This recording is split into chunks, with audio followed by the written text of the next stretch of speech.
Vivo para o Rio de Janeiro conversar com o Rodrigo Viga, porque a Justiça marcou o júri popular de Monique Medeiros e também do vereador cassado, Jairo Souza Santos Júnior, popular Jairinho, pela morte do menino Henri Borel, caso que aconteceu em março de 2021.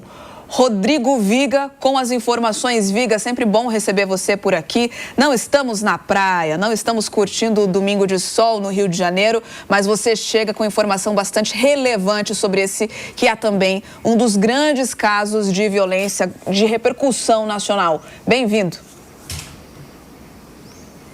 Mas estamos celebrando, né, Bia? Bom dia para você, para o Marcelo, para o nosso ouvinte, espectador, internauta da Jovem Pan, o Dia Internacional da Mulher. Parabéns para você, Bia.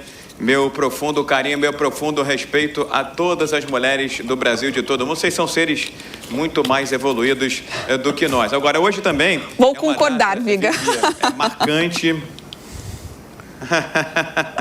Eu não tenho dúvida disso. Foi criado por mulheres, só tenho agradecimento a todas elas. Agora, Bia, hoje também é um dia marcante, né? Porque completa 5 anos da morte do pequeno Henri Borel. Um crime bárbaro que chocou o Rio, o Brasil e o mundo em março de 2021. Ele foi agredido pelo padrasto, o ex-vereador e também ex-médico doutor Jairinho, na presença da mãe, a professora Monique Medeiros, que era namorada do ex-vereador doutor Jairinho. 5 anos sendo lembrados nas redes sociais. Logo mais vai ter uma caminhada aqui no Rio de Janeiro, em Copacabana, para relembrar essa data e também para jogar luz para o júri programado para acontecer, o júri popular de Jairinho e Monique, no próximo dia 23 desse mês de março, aqui na Justiça Fluminense. A expectativa, inclusive, que seja um júri bastante prolongado, de 2 a 3 dias. Minha cara Bia, Marcelo, ouvinte, espectadores e internautas da Jovem Pan, a defesa, como é de praxe, está tentando atrapalhar, embaralhar, embaraçar ou até mesmo postergar esse júri. Por quê? Porque agora, aos 45 do segundo tempo, resolveu questionar o laudo de necrópsia, o laudo técnico sobre a morte do pequeno Henri Borel. E a argumentação é a seguinte, que o perito oficial dessa investigação teria entrado em contato com um perito que era próximo ao pai do menino Henri Borel, um engenheiro, agora vereador do Rio de Janeiro, Leniel Borel. A gente falou com ele agora há pouco, está muito triste, está muito consternada, mas segue firme nessa luta pela condenação de Jairinho e de Monique Medeiros. A Monique entrou e saiu da cadeia várias vezes, mas segue presa aguardando o júri popular. E doutor Jairinho, como era conhecido, o Jairo Santos Filho, o ex-vereador do Rio de Janeiro, teve mandato cassado por quebra de decoro parlamentar e ainda teve seu registro profissional também cassado pelo Conselho Regional de Medicina. Esse está preso desde o ano de 2021. Os dois, o padrasto e a mãe, são acusados de homicídio triplamente qualificado por motivo torpe, sem direito de defesa da vítima, o pequeno Henri Borel, que é a época que morreu em março de 21, tinha apenas 4 anos de idade e foi vítima de espancamento, supostamente protagonizado, segundo as investigações de polícia e Ministério Público, pelo padrasto, com a conivência, com a negligência da mãe, a professora Monique Medeiros. Minha cara Bia. Obrigada pelas informações, Rodrigo Viga. Sabe que enquanto você trazia a notícia, aqui no YouTube, a Sueli Ocel comentou por que a justiça demora tanto no Brasil. Pois é, né, Viga? A gente está falando de um caso de 2021 e que só agora passa a ter respostas mais significativas, apesar dos envolvidos estarem respondendo presos, né? Tem um detalhe, né, Bia? Tem um detalhe, né, Bia? Eu também acho que a justiça poderia ser um pouco mais célere, está sobrecarregada. Esses casos de notoriedade, é claro, chamam mais a atenção. Agora, é preciso que o rito seja devidamente respeitado, porque se for ocorrido, for com o pé fundo no acelerador, mais na frente, chega lá um bom advogado, de uma boa banca ou de um bom escritório, questiona, justamente alega que esse trânsito todo não respeitou o protocolo da lei, pode até, eventualmente, lá na frente, anular um julgamento, uma condenação. Portanto, é preciso fazer tudo dentro dos conformes para que não haja surpresas no futuro, né, Bia? Exatamente, aquele ditado, né, Rodrigo Viga? A pressa é inimiga da perfeição, mas em alguns casos a gente precisa ter velocidade e eficiência.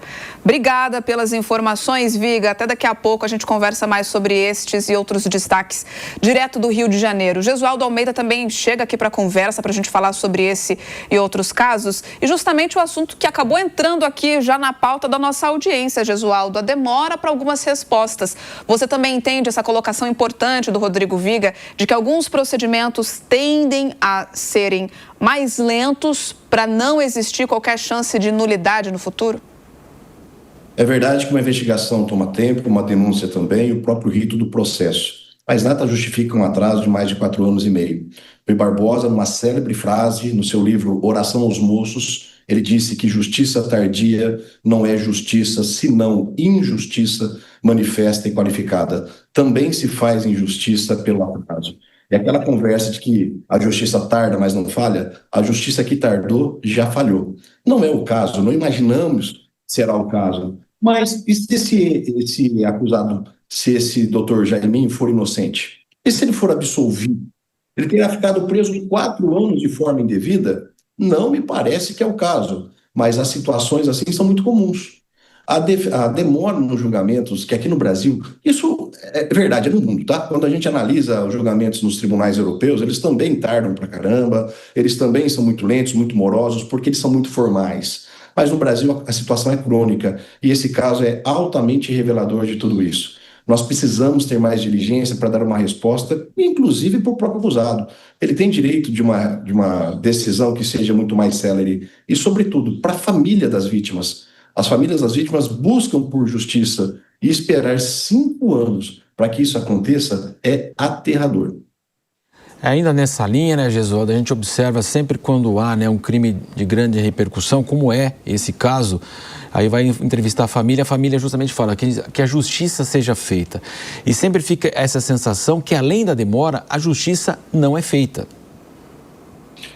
Principalmente em situações dessa, e bem observado pelo Viga, todo advogado, e me incluo nessa perspectiva, embora não seja advogado da área criminal, procura num processo algum tipo de falha, algum tipo de nulidade. E no direito penal isso é muito maior. Nos processos penais, muitos processos são anulados por falhas procedimentais, por erros na hora da colheita da prova, por falta de diligência necessária. Basta ver o exemplo talvez maior de tudo isso, né?